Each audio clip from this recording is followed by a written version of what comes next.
So I have a client that I'm currently working with who recently brought me the absolute perfect practice. It was just an incredible practice. I mean, I think it had like 7 or 8 operatories. The seller was getting older, getting close to retirement. The practice itself was in a really nice area of town. The number of active patients was, for the size of practice, really, really good. I think it had about 1,200 active patients, which is a good number. The production of the seller doctor was actually relatively low, which is good because it means there was a lot of potential to grow this practice. I mean, in so many ways, this was an incredible practice. But he didn't end up buying it. And I want to share with you why that was. So a little background on this dentist. He came to me because he was at an associate job for 5 years. He was 7 years out of school, and he had been working this same associate job for 5 years. And you would think, well, he's been at the same associate job for 5 years, therefore he should be making what, at least $200,000 to $300,000 a year, right? Like if you're 7 years out of school, you should be able to make at least $200,000, ideally $300,000 a year. But when I talked to him, I asked him, well, how much are you making at your associate job? He said he's making like about $140,000 per year. And some years he makes as low as $120,000 per year. If you are a dentist and you're making less than $200,000 a year, leave that job right now and go somewhere where you can make at least $200,000 a year. You can find jobs at somewhere like Aspen Dental where you can get a daily minimum of $1,000 a day. And if you work just an average number of days, you're going to be making at least that $200,000 a year.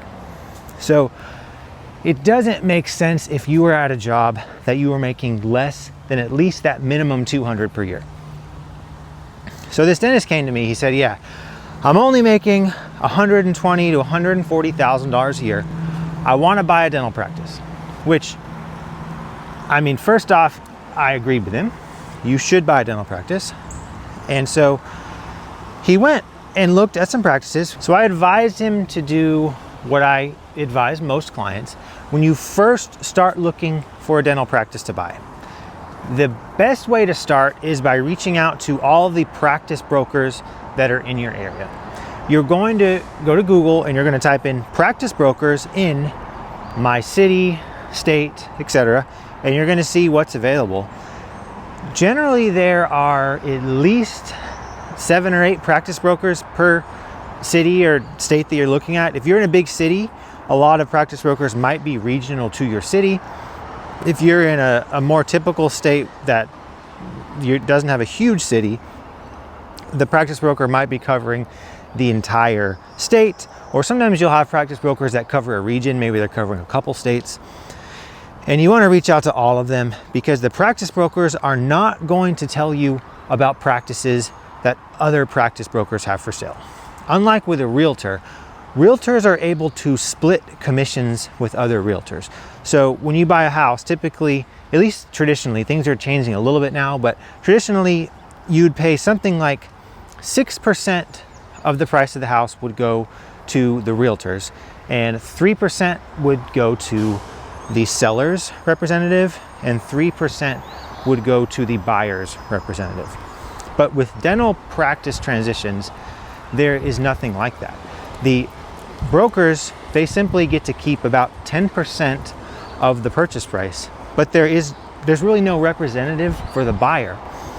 And so what happens, the practice brokers, if they have practices listed, they want you to buy the practices that they personally have listed. They don't want you to go to one of their competitors, because if you buy the practice from them, they get their commission. If you buy a practice from someone else, they get nothing. When you reach out to practice brokers, you have to reach out to all of the practice brokers, not just a few of them. So this client, he did that. He reached out to multiple practice brokers. He found a few different practices. When you work with me, you'll send me the practices. He found a few different practices for sale, and he sent them to me. I took a look at a few of them, and we found the first few that he sent me weren't worth buying. And typically that's what I find when you first reach out to a practice broker. The brokers are generally going to send you practices that have been on the market for a while. And the reason is because if they have a practice that they haven't been able to sell and a new dentist comes along, they want to see if this new dentist is gullible enough to buy the bad practice.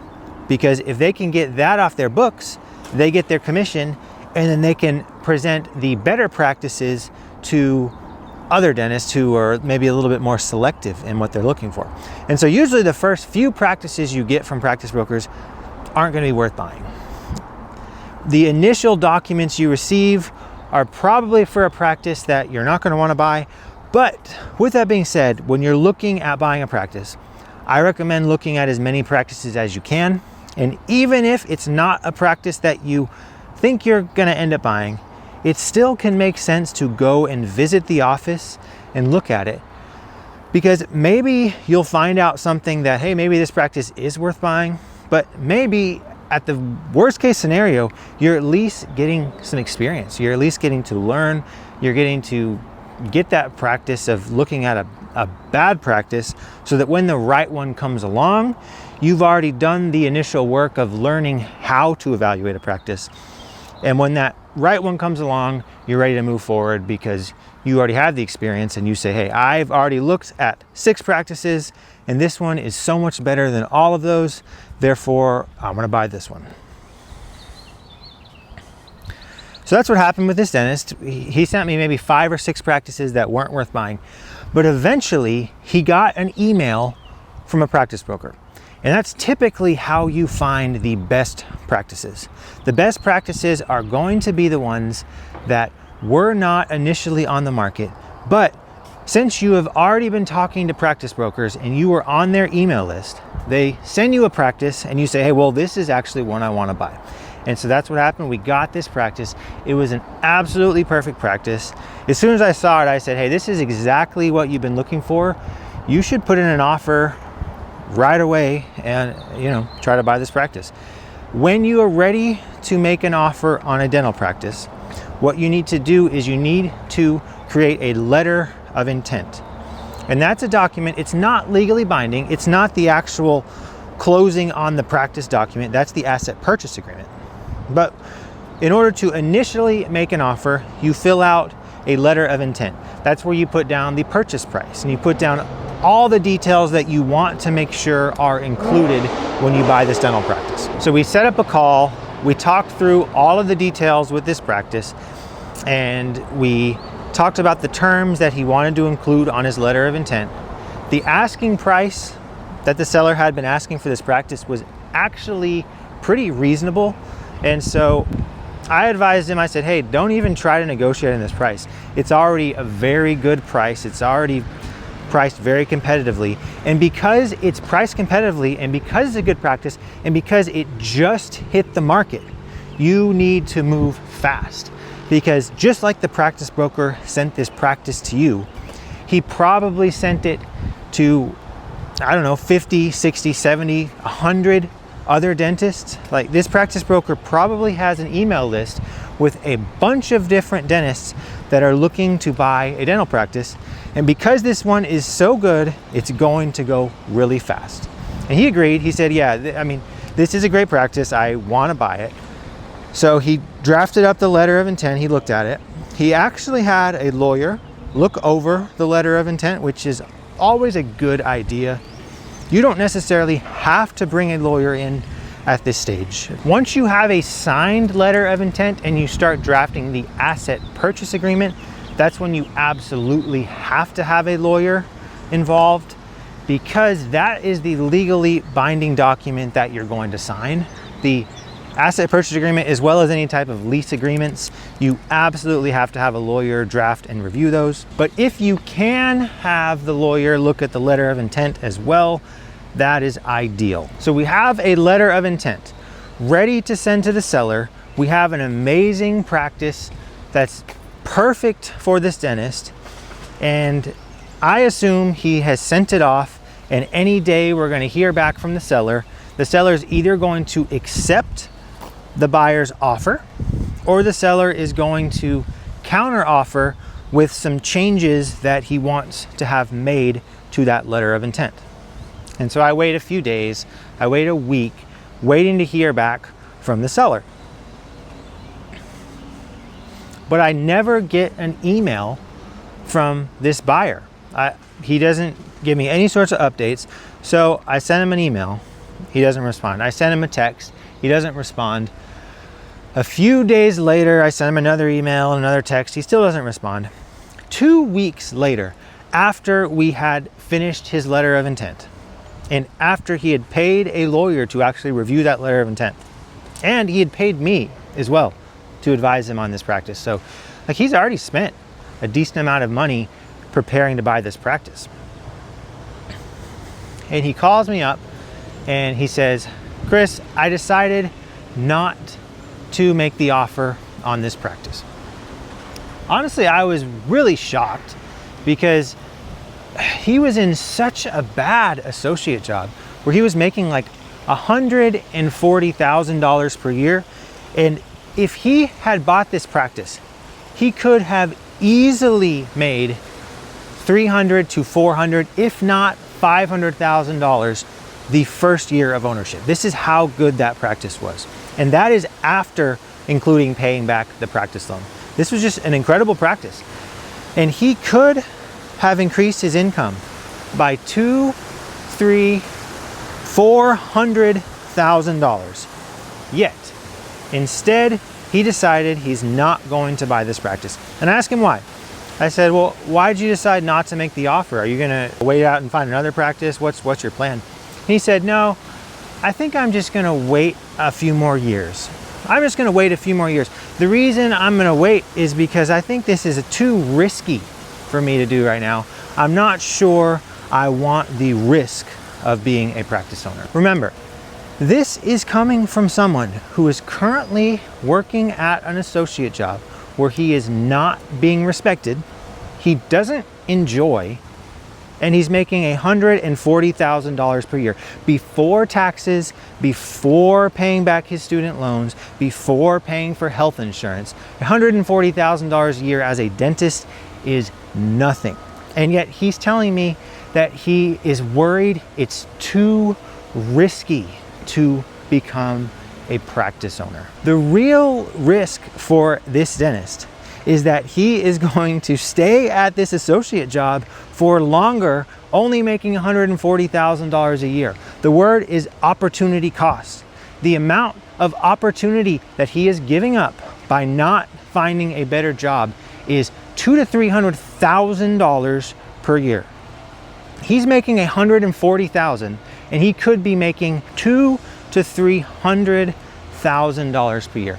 That is how much money he is giving up by staying at this associate job. And yet he says he's afraid of the risk of buying a practice. If you are a dentist, the only thing that you should be afraid of is not taking advantage of opportunities. Because dentistry is so regulated and so difficult to get into, paired with the fact that there's not a lot of people that actually want to be a dentist, and paired with the fact that every single person on the planet has teeth and needs a dentist.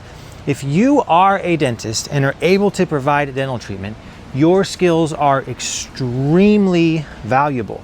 It is so low risk to be a dentist compared to basically any other career. I mean, if you think about AI and the future of how jobs are looking, basically every job is at risk except for service-based businesses like dentistry. If you're a software engineer right now, your job is at risk. If you are doing any type of job where you are sitting at a computer, your job is at risk.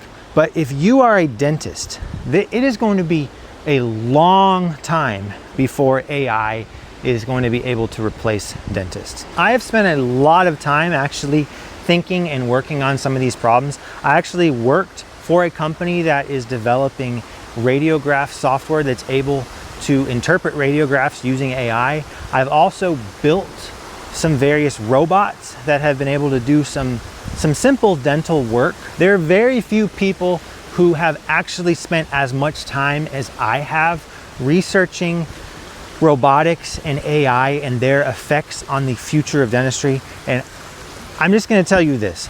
Dentistry is one of the most difficult problems to solve from a technological point of view. It's just going to be such a long time before dentists are outsourced to AI. So while the dentist didn't say this, he tried to blame it on risk. The real reason that he didn't decide to buy that practice was because he was afraid. He was afraid of becoming a practice owner. The reason that fewer and fewer dentists are becoming practice owners today is because they are afraid. They're afraid that they're gonna fail. They're afraid that they're not gonna know how to run the business. They're afraid of having to hire staff. They're afraid of being an owner. I have worked with dentists who have been 10 years out of school. I've worked with dentists who are in their D4 year and they're buying practices as soon as they get their license. And crazy as it may sound, the amount of time you've spent working as an associate has basically zero correlation with your skills as a business owner. The only way you are going to get better at running a business is by actually running a business. You're not going to learn the skills that are necessary to be a practice owner by working as an associate. If you feel like you're not ready to be a practice owner, it's probably true, you're probably not ready. But the answer is not spending more time working at your associate job. Spending more time working at your associate job is only going to help you become a better associate. Yeah, you might become better as an employee for a DSO, but you're not going to learn the skills necessary to run a business. I do agree that for the first year or so out of school, it can make sense to work as an associate while you get your speed up, you get used to actually seeing patients, you get in the rhythm of actually doing dentistry and, etc. But after a year or two, you're gonna have that down. Dentistry is not really that complicated. It's not really that hard. I mean, if you're still in school, maybe it still seems like it's a little scary to do an MOD or something, but like when you actually get out and start working and you've done 1,000 crowns and 1,000 fillings and all these extractions, the work itself isn't actually that hard. It becomes so repetitive that it honestly becomes boring. Dentistry just becomes boring after a while because it's so easy. The hard part of dentistry is dealing with the difficult patients. And those difficult patients are going to be there whether you are an associate or whether you are an owner. But at least as an owner, you're going to be making more money.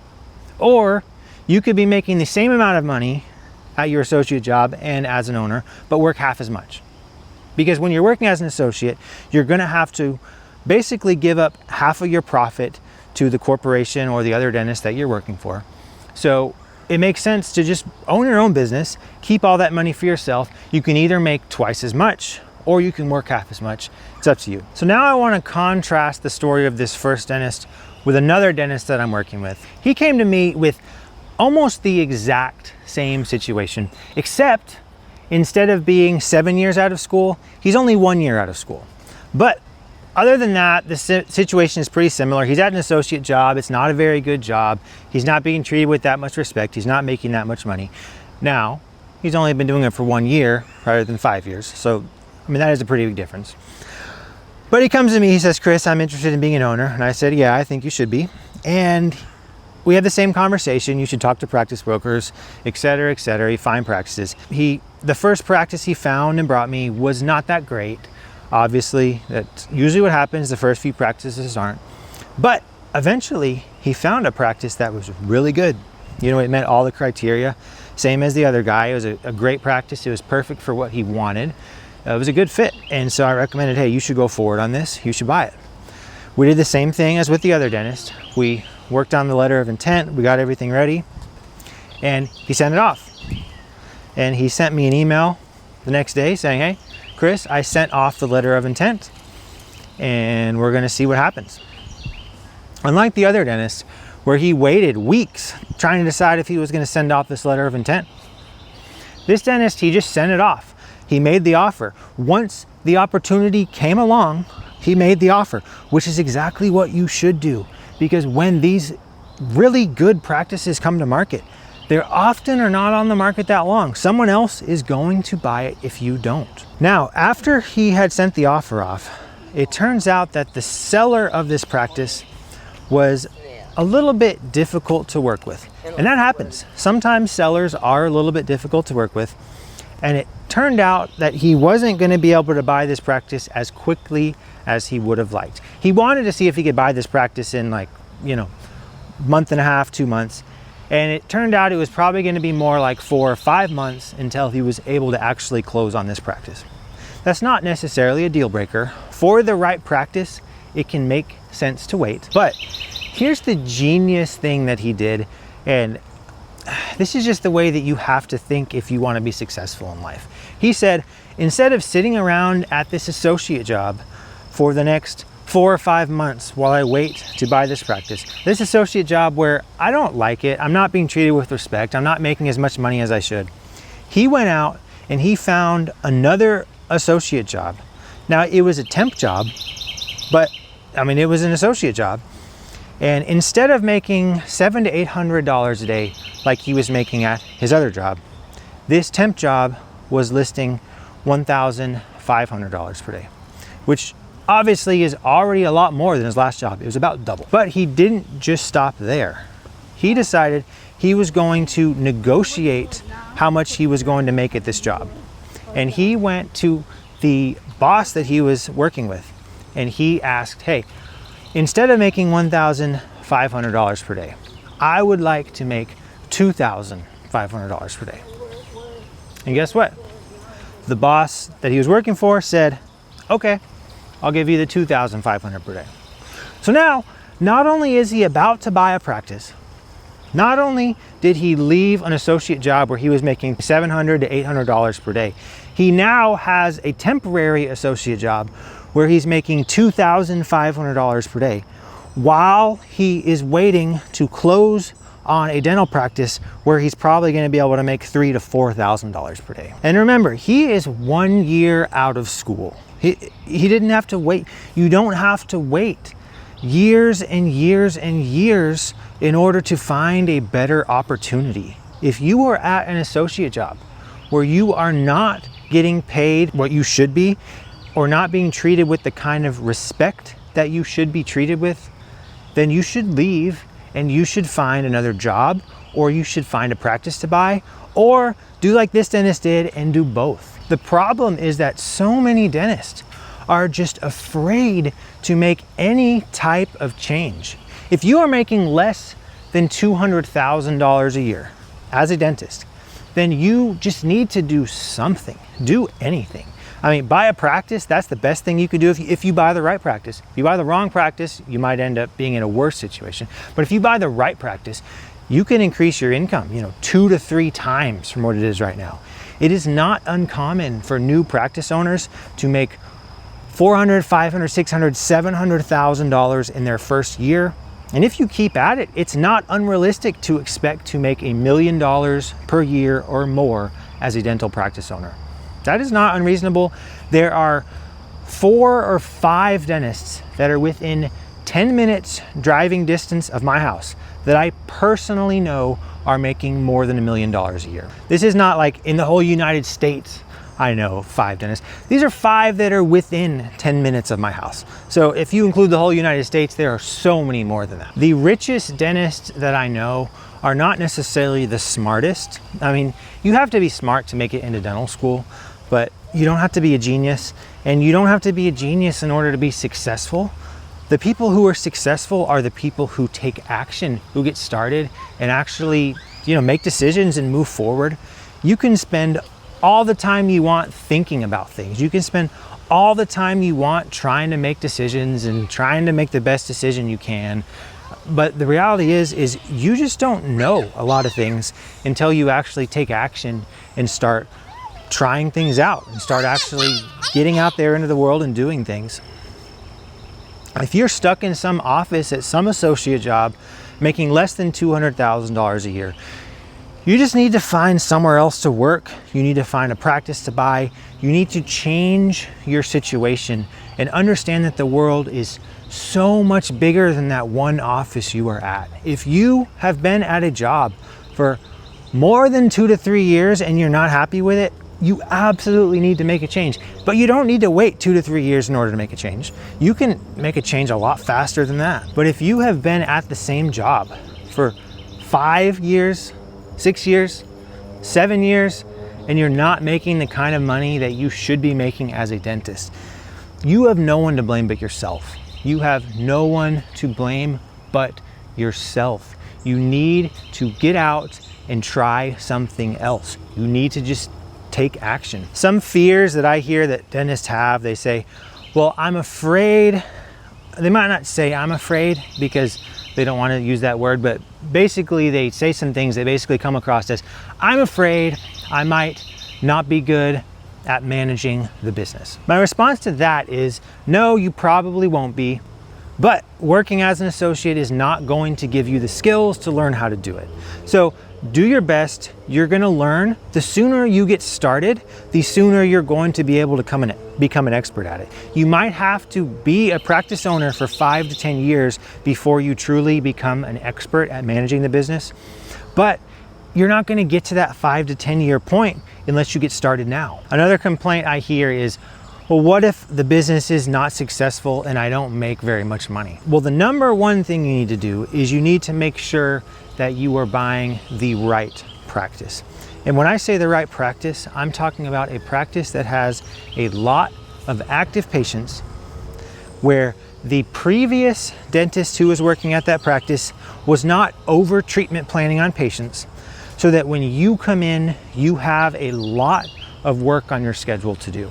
If you have a practice with 1,500 active patients, where over the last few years, the dentist who had been doing their treatment plans wasn't taking it seriously, maybe he was just patching some old amalgams, you come in, there's going to be so many crowns for you to do. That's the type of practice where if you can find one like that, it's basically impossible to fail.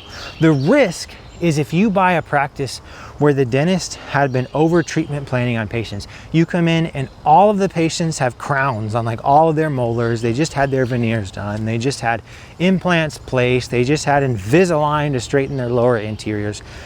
That is the type of practice that if you buy it, you have a risk that you're not going to have enough work on your schedule. Ultimately, if you are not a dental practice owner yet, the reason is because you haven't started or bought a dental practice. It's really that simple. Don't overthink it. You just need to move forward. You need to try something and you're going to figure it out. Just stop sitting around at that associate job and get out and actually make it happen.